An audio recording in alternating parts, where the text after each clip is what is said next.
Hello good morning students. आपका physics की online class में स्वागत है।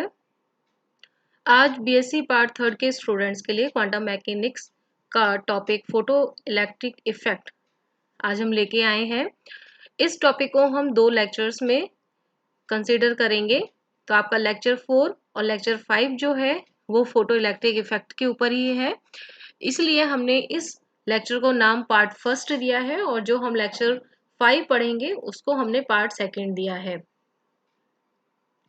तो जैसा कि आप पहले भी अपने 11-12 की क्लासेस में भी पढ़ चुके हैं कि फोटो इलेक्ट्रिक इफेक्ट क्या होता है,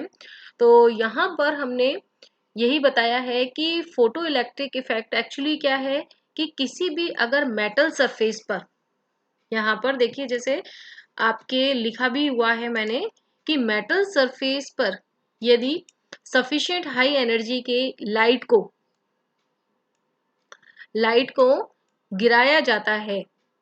किसी भी मेटल सरफेस पर, तो उसमें क्या होता है, इलेक्ट्रॉन्स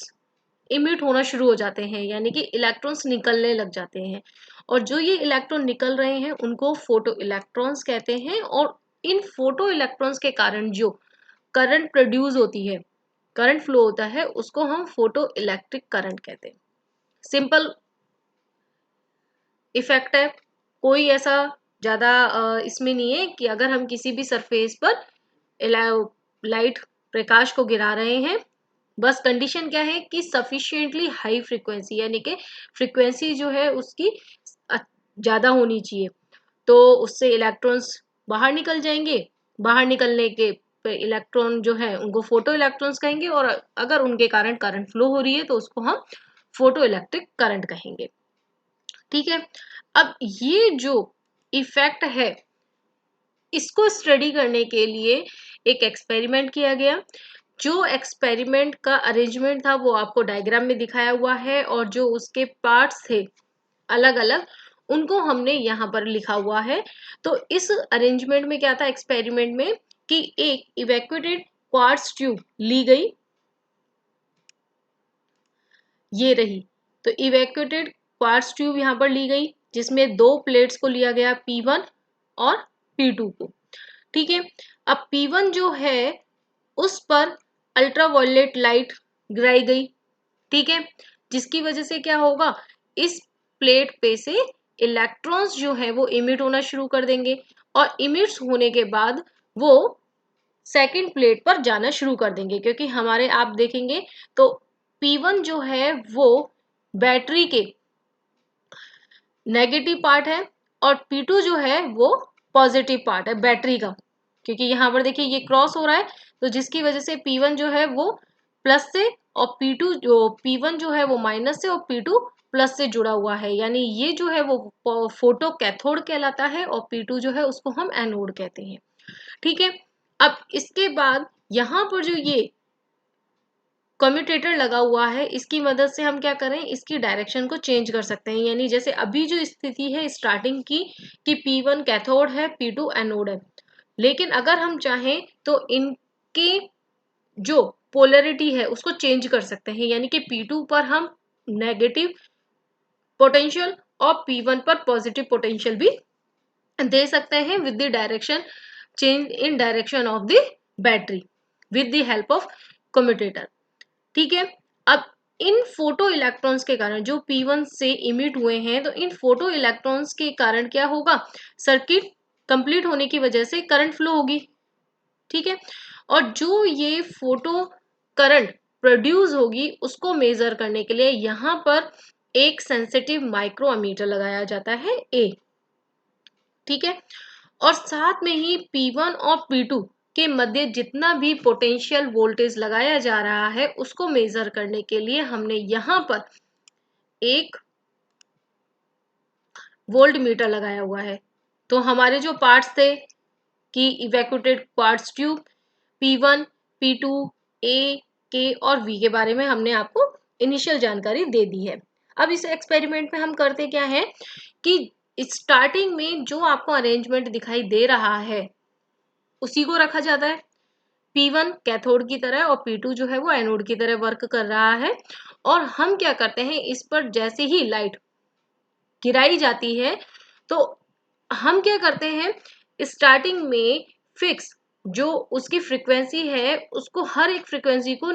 कांस्टेंट रखा जाता है। जैसे एक बार में एक फ्रीक्वेंसी की लाइट को गिराया जाएगा, फिर दोबारा जब दूसरा सेट हम एक्सपेरिमेंट का करते हैं तो फ्रीक्वेंसी चेंज करेंगे। तो फर्स्ट सेट में हम क्या करेंगे कि फ्रीक्वेंसी को हमने सेम रखा, इसके बाद हमने इस v को बढ़ाया, और v बढ़ने के साथ साथ I की वैल्यू बढ़ेगी, क्योंकि जितनी ज्यादा इनके बीच में पोटेंशियल डिफरेंस होगा उतना ही ज्यादा यहाँ पर प्लेट P1 के थ्रू उसको क्या किया जाएगा, अट्रैक्ट किया जाएगा, जिसकी वजह से और भी ज्यादा जो इलेक्ट्रॉन्स हैं वो यहाँ से यहाँ पहुंचेंगे, और जिसकी वजह से हमें A की वैल्यू भी बढ़ती चली जाएगी। ठीक है, फिर उसके बाद हम क्या करेंगे कि बढ़ने के बाद अब इसको हम चेंज कर देंगे। अब चेंज करने के कारण क्या होगा कि P1 जो है वो तो हो गया नेगेटिव, और P1 हो जाएगा पॉजिटिव, और P2 हो जाएगा नेगेटिव। अब जिसकी वजह से जो इलेक्ट्रॉन यहाँ पर अट्रैक्ट हो रहे थे उनको रिपेल होना शुरू हो जाएंगे, लेकिन जो इलेक्ट्रॉन जिनकी एनर्जी बहुत ज्यादा है वो फिर भी क्या करेंगे, यहाँ से यहाँ पहुंच जाएंगे। ठीक है, और फिर उसके बाद जब हम नेगेटिव डायरेक्शन में वोल्टेज को बढ़ाएंगे तो धीरे धीरे इलेक्ट्रॉन्स जो होंगे वो यहाँ पर जाना बंद कर देंगे P2 पर, और फिर एक निश्चित वैल्यू के बाद इसकी जो करंट की वैल्यू है वो 0 हो जाती है। ठीक है, यानी कि हमें एकदम इंस्टेंट जैसे ही हमने डायरेक्शन चेंज की वैसे ही करंट की वैल्यू 0 नहीं मिलती है। ये हमारा जो इम्पोर्टेंट इसमें एक फैक्ट निकल के आया था। तो अब इस एक्सपेरिमेंट के आधार पर जो रिजल्ट्स निकले एक बार उनको हम स्टडी कर लें। सबसे फर्स्ट जो है रिजल्ट था कि किसी भी एक फ्रीक्वेंसी पर जो लाइट है, लाइट की एक फ्रीक्वेंसी पर और एक पोटेंशियल यानी सर्टेन पोटेंशियल अगर उनको हमने क्या कर दिया, कांस्टेंट कर दिया, तो उस स्थिति में क्या है कि फोटो इलेक्ट्रिक सैचुरेशन करंट। अब फोटो इलेक्ट्रिक सैचुरेशन करंट क्या है कि जो फोटो इलेक्ट्रॉन्स एनोड पर पहुंच रहे हैं वो क्या होता है कि धीरे धीरे पहुंच रहे हैं और उसके बाद एक संख्या के बाद वो कांस्टेंट हो जाएंगे, यानी कि उस संख्या के बाद अब वो जो नंबर ऑफ इलेक्ट्रॉन्स की संख्या है वो चेंज नहीं हो रही, यानी करंट की वैल्यू चेंज नहीं होगी। तो उसको हम कहते हैं फोटो इलेक्ट्रिक सैचुरेशन करंट। तो वो जो फोटो इलेक्ट्रिक करंट है वो प्रोपोर्शनेट होती है intensity of light falling on the photo cathode, यानी कि वो जो करंट है वो इंटेंसिटी पे डिपेंड कर रही है प्रोपोर्शनली, ना तो वो करंट फ्रीक्वेंसी पे डिपेंड कर रही है ना वोल्टेज पे डिपेंड कर रही है। ठीक है, तो जैसा कि आपके फर्स्ट डायग्राम में हमने आपको दिखाया हुआ है कि यहाँ पर देखिए ये जो है ये लीनियरली आपके डिपेंड कर रही है। ठीक है, हमने एक्स एक्सिस पर इंटेंसिटी को लिया, वाई पर हमने करंट को ले लिया है। सेकेंड टॉपिक था कि सेकेंड पॉइंट इसका ये निकल के आया कि जैसे हमने आपको बताया कि जब हम नेगेटिव डायरेक्शन में उसको लगाते हैं, ठीक है, तो नेगेटिव डायरेक्शन में जब हम लगा रहे हैं, जैसे ये देखिए हमने यहाँ पर वोल्टेज और करंट के बीच में ग्राफ खींचा, तो हमने जैसे आपको अभी अभी एक्सपेरिमेंट के टाइम पे बताया कि जब हमने इसकी डायरेक्शन को चेंज किया तो डायरेक्शन चेंज करते ही करंट की वैल्यू 0 नहीं हुई।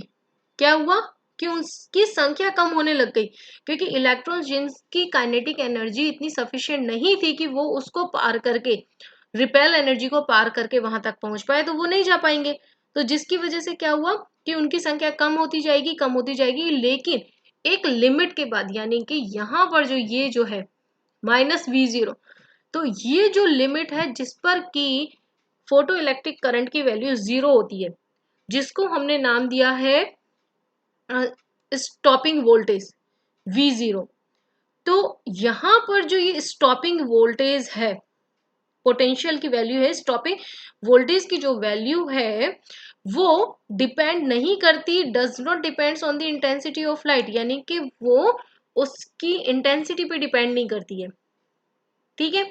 इसका मतलब क्या है कि जो मैक्सिमम काइनेटिक एनर्जी है इलेक्ट्रॉन्स की वो किस पे डिपेंड नहीं करेगी, वो भी इंटेंसिटी पे डिपेंड नहीं करेगी। तो और ये जो स्टॉपिंग मटेरियल स्टॉपिंग पोटेंशियल की जो वैल्यू है ये अलग अलग मेटल्स के लिए अलग अलग आती है, फ्रीक्वेंसी इंटेंसिटी पर डिपेंड करती है। अलग अलग जो जैसे इंटेंसिटी की बात करें I1 और I2 के लिए, तो यहाँ पर 2 तरीके के ग्राफ हमने दिए हुए हैं। ठीक है, उसके बाद जो थर्ड रिजल्ट इसका आया वो ये था कि जो ये स्टॉपिंग पोटेंशियल है ये लीनियरली डिपेंड करती है फ्रीक्वेंसी से, कि जो भी हमारी इंसिडेंट लाइट की फ्रीक्वेंसी है उससे लीनियरली, यहाँ पर देखिए हर मेटल के लिए अलग अलग है, एक मेटल के लिए कोई ए हमने माना, उसके लिए ये बी के लिए, लेकिन दोनों के लिए है लीनियरली।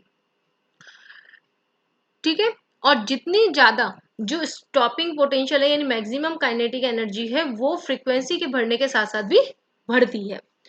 Fourth, threshold frequency. अब थ्रेशोल्ड फ्रीक्वेंसी किसे कहते हैं कि जब हमने ये एक्सपेरिमेंट किया गया तो हमने क्या किया, उसमें स्टार्टिंग में फ्रीक्वेंसी कम रखी।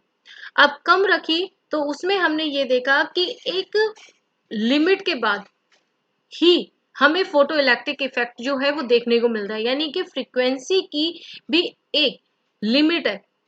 यानी मिनिमम एक ऐसी फ्रीक्वेंसी जिसके बाद ही हमें फोटो इलेक्ट्रिक इफेक्ट देखने को मिलता है, उससे कम फ्रीक्वेंसी पर हमें फोटो इलेक्ट्रिक इफेक्ट देखने को नहीं मिलता है, तो उस फ्रीक्वेंसी को हम कहते हैं थ्रेशोल्ड फ्रीक्वेंसी। और ये जो थ्रेशोल्ड फ्रीक्वेंसी है ये सभी मेटल्स के लिए, अलग अलग मेटल के लिए अलग अलग होती है। ठीक है, उसके बाद जो फिफ्थ रिजल्ट था इस एक्सपेरिमेंट का वो था नो टाइम डिले, यानी कि अगर हमने लाइट किसी भी मेटल प्लेट पर गिराई तो उसके गिरने के तुरंत बाद, यानी एक्सपेरिमेंटल एक्यूरेसी की बात करें तो 10⁻⁹ सेकंड के अंदर ही क्या होता है, हमें फोटो इलेक्ट्रॉन्स इमिट होना शुरू हो जाते हैं, इमिशन शुरू हो जाता है। ठीक है, तो वहां पर कोई भी टाइम डिले हमें प्राप्त नहीं हुआ। तो ये पूरा का पूरा जो हमारा लेक्चर था ये सिर्फ फोटो इलेक्ट्रिक इफेक्ट, उसके एक्सपेरिमेंटल सेटअप और उसके जो रिजल्ट्स हमें प्राप्त हुए उसके ऊपर था। अब जो नेक्स्ट लेक्चर है उसमें हम स्टडी करेंगे कि इस फोटो इलेक्ट्रिक इफेक्ट को समझाने में क्लासिकल थ्योरी किस तरीके से फेल हुई। जैसे क्लासिकल थ्योरी में हमारे वेव थ्योरी चलती थी तो वो किस तरीके से फेल हुई, और उसके बाद आइंस्टीन ने जो अपना वेव थ्योरी दिया वो किस तरीके से सक्सेसफुल रही। तो आप नेक्स्ट जो लेक्चर है उसको भी ध्यान से पढ़ें